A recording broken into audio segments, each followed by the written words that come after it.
আমার ধারণা ছেলে মেয়ে নিয়ে ব্যবসা করছে, হ্যাঁ হ্যাঁ দেহ ব্যবসা করছে, আড়ালে মধুচক্র, হ্যাঁ হ্যাঁ মধুচক্র চলছে। আশ্রমের আড়ালে দেহ ব্যবসা সহ কুকর্মের অভিযোগ তুলল আশ্রমে থাকা এক মেয়ের মা। মেয়েকে দেখতে এসে ওই ভদ্রমহিলাকে মারধর করা হয়েছে এমনটাও অভিযোগ। মেদিনীপুর শহরে একটি আশ্রমকে কেন্দ্র করে উত্তপ্ত হয়ে উঠল মেদিনীপুর। আশ্রমে নিজের মেয়েকে রেখে তার সঙ্গে দেখা করতে এসে দেখা করতে না পেরে রীতিমতো ক্ষিপ্ত হয়ে ক্ষোভে ফেটে পড়লেন মা। অন্যদিকে আশ্রম নিয়ে দেহ ব্যবসা সহ অসামাজিক কাজকর্মের অভিযোগ এলাকাবাসীর। এই ঘটনায় জানা যায় মেদিনীপুর শহরে রবীন্দ্রনগরে রামকৃষ্ণ আশ্রম ঠাকুরবাড়ি নামে একটি আশ্রম রয়েছে দীর্ঘদিন ধরে। এই আশ্রমে স্বামী জয়ানন্দ নামে এক ব্যক্তি মহারাজ নাম দিয়ে আশ্রম খুলেছেন এবং সেখানে তিনি প্রায় 14 জনের মতো আবাসিক রেখে রীতিমতো আশ্রম চালান। কিন্তু এই আশ্রম ঘিরে একাধিক অভিযোগ এলাকাবাসীর। কারণ হিসেবে তারা উল্লেখ করেছেন আরও 10টা আশ্রমের মতো এই আশ্রম সম্পূর্ণ ভিন্ন। পুরো আশ্রমটি 3 দিক দিয়ে পুরো ঘেরা রয়েছে, সামান্য ফাঁক ফোকর পর্যন্ত নেই। এছাড়াও পরিচিত লোক ছাড়া এই আশ্রমের দরজা খোলা হয় না বলেও অভিযোগ এলাকা মানুষের। সেই সঙ্গে এলাকার মানুষরা এও অভিযোগ করছে রাতের অন্ধকারে নামি দামি গাড়ি এসে ঢোকে এখানে, তবে সকালের আলো ফোটার আগেই পুনরায় সেই গাড়ি ওই আবাসিক ছেড়ে বেরিয়ে যায়। পরিচিত লোক ছাড়া এখানে কাউকে ঢুকতে দেওয়া হয় না। গোটা এলাকা জুড়েই রয়েছে সিসিটিভি। কিছু বলতে গেলেই বা অভিযোগ জানাতে গেলে তাদের বিরুদ্ধে দেওয়া হয় একাধিক মামলা মোকদ্দমা, সেই সঙ্গে পুলিশের ভয়, যা নিয়ে বারবার মাস পিটিশন দেওয়া হয়েছে এলাকাবাসীর তরফ থেকে। যদিও এদিন নিজের মেয়ের সঙ্গে দেখা করতে এসে দেখা না করতে পেরে ক্ষোভে ফেটে পড়লেন এক মেয়ের মা। মেয়ের মায়ের অভিযোগ তিনি তার মেয়েকে আশ্রমে দিয়েছিলেন ছোটোবেলায়, এরপর মাঝখানে তিনি মেয়েকে নিয়ে যান এবং বাড়িতে ছিল। পরবর্তীতে আবার কিছু কারণের জন্য আশ্রমে চলে আসে তার মেয়ে। এরপর মাঝে কেটে গেছে বছর 2-3, কিন্তু এরপর যখনই তিনি মেয়ের সঙ্গে দেখা করতে আসেন আশ্রমে, কিছুতেই তার সঙ্গে দেখা করতে দেওয়া হয় না তার মেয়ের। এমনকি মেয়ে দরজার ভেতর থেকে জানিয়ে দেয় তিনি মায়ের সঙ্গে দেখা করতে চান না। বাধ্য হয়ে এই মেয়ের মা দীর্ঘক্ষণ অপেক্ষা করে বাড়ি ফিরে যান। তিনি এ নিয়ে বহুবার বহু জায়গায় অভিযোগ জানিয়েছেন, কিন্তু তাতে কোনো সদুত্তর মেলেনি। এই দিনও তিনি মেয়েকে দেখতে ছুটে আসেন দীর্ঘ পথ অতিক্রম করে, কিন্তু সকাল থেকে গভীর রাত পর্যন্ত দুর্ভাগ্যবশত তাকে গেটের বাইরে অপেক্ষা করে রাখেন এখানকার দায়িত্বপ্রাপ্ত মহারাজ। যদিও আশ্রমের ভেতর থেকেই মেয়ে জানিয়ে দেয় তিনি মায়ের সঙ্গে দেখা করতে চান না, আর তা নিয়েই ক্ষোভে ফেটে পড়েন ওই মহিলা। তার অভিযোগ তার মেয়েকে ওষুধ খাইয়ে বশ করে রেখেছেন ওই মহারাজ। এছাড়া একাধিক কুকর্ম চলে এই দরজা বন্ধ আশ্রমে, যা নিয়ে এদিন ব্যাপক উত্তেজনা ছড়িয়ে পড়ে।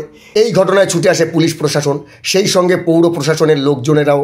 যদিও সকাল থেকে অপেক্ষা করে শেষ পর্যন্ত রাতে আবাসিকদের হাতে মার খেয়েই রাস্তায় পড়ে রইল মা। এটা একদম, এটা আশ্রম বলে কোনো না, এটা ধরে একটা প্রাইভেট প্রপার্টি, একটা ফার্ম হাউসের মতো।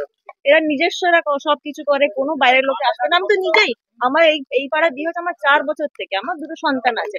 আমার হাজবেন্ড, আমি কতবার এখানে এসেছি, বেল বাজাই, সকালবেলা বেল বাজাই, ইভিনিং এ বেল বাজাই, আজ পর্যন্ত কেউ গেট খুলিনি। আজ যদি গেট খুলেছে, শুধু বলেছে আপনি কে, আপনি কোথায় থাকেন। আমি বলছি আমি রবীন্দ্রনগর থাকি, ঘরের পিছনে, আমি একটু দর্শন করতে চাই। না, আপনাদের জন্য না, আপনারা দীক্ষিত নাকি, আপনার চলে যান, আপনাদের সাথে আপনাদের কোনো কথা নেই, আপনি পরে আসুন, এইসব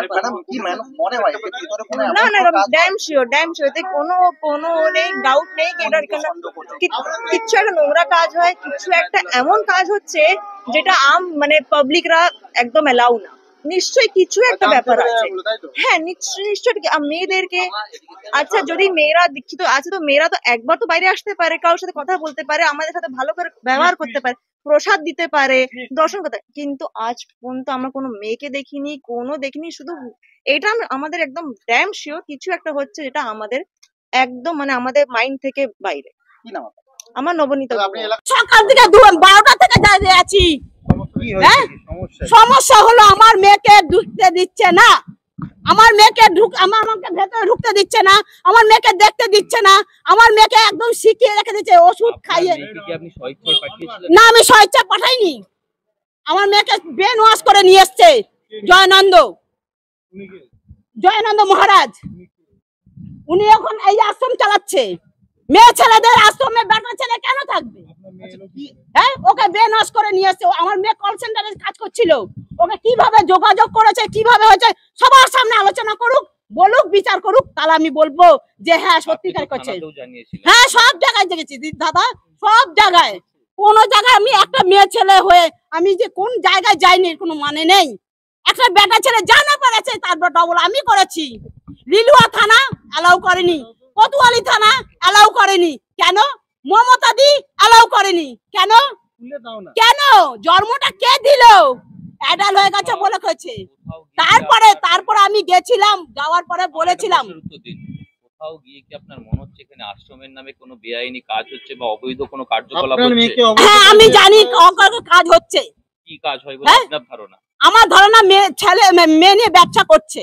দেহ ব্যবসা করে? হ্যাঁ হ্যাঁ দেহ ব্যবসা করছে। আড়ালে মধুচক্র? হ্যাঁ হ্যাঁ মধুচক্র চলছে। এটা জয়ানন্দ মহারাজ। আচ্ছা উনি কি রামকৃষ্ণ মিশনের কেউ? না উনি কেউ না, উনি ছিলেন মাতাজি। মাতাজি থেকে তাড়িয়ে দিয়েছে মাইকেল নগর থেকে। মাতাজি এখানে নেই, সেই মাতাজিটা নেই। মাইকেল নগর থেকে তাড়িয়ে দিয়েছে সেই মাতাজিকে।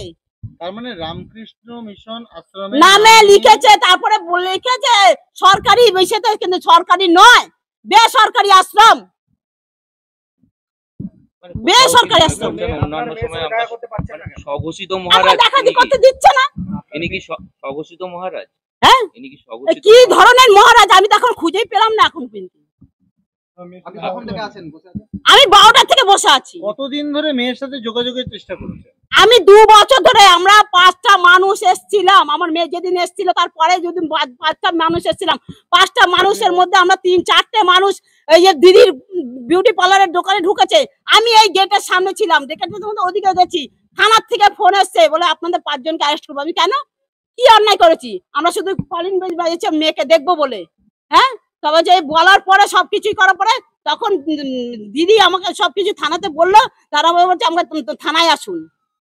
থানায় ডেট করলো, কোথাও পাইনি, কোথাও না। 2 বছর ধরে হ্যাঁ কি করে বলবো, জানতে পারছি না। আমি জানি ওকে ওষুধ খাইয়েছে। আরে মাইকেল নগরে যখন ভর্তি হয়েছে 3 দিনের মধ্যে বলছে মা তুমি আমার মা না, তোমাকে আমি চিনি না। তাহলে পরে এত এখন না সবাই বলছে অ্যাডাল। তখন কি অ্যাডাল ছিল? হ্যাঁ আজকে আমার দিদি তার সে একটা বিপদে পড়ে আছে বলে তাই আজকে যদি আমার দিদিকে নিয়ে আসতাম, কি আমার দিদির ফোনে ধরিয়ে দিই, তাহলে বলতো না আমার দিদি আমি মাইকেল নগরে কপাল ফাটিয়েছি। কতদিন আপনার মেয়ের সাথে দেখা হয়নি? 2 বছর। 2 বছর দেখা 2 বছর চেষ্টা করেছেন বারবার? অনেক চেষ্টা করেছি, অনেক চেষ্টা করেছি। এখন আপনি কি চাইছেন? এখন চাইছি আপনাদের হাতে জোরহাত করে বলছি আমার মেয়েকে হাতে তুলে দিন। যতক্ষণ না মেয়েকে দেখা হবে কি করবেন আপনি? কি করবেন? আমি মেয়েকে নিয়ে তুলে নিয়ে চলে যেতে চাই। আমি এই আশ্রমে রাখতে চাই না। মনিকা দাস আমাদের মেয়ের নাম ইন্দিরা দাস। মেয়ের বয়স 21 বছর। আপনার বাড়ি? আমার বাড়ি হাওড়া লিলুয়া। দেখেন তখন আমার সব দেখে যা কিছু দেখছেন এখন নয় কথা বলার না প্লিজ আপনি এইখানে আমরা কিন্তু অ্যাকচুয়ালি আমি প্রশাসন থেকে আমাকে যতক্ষণ না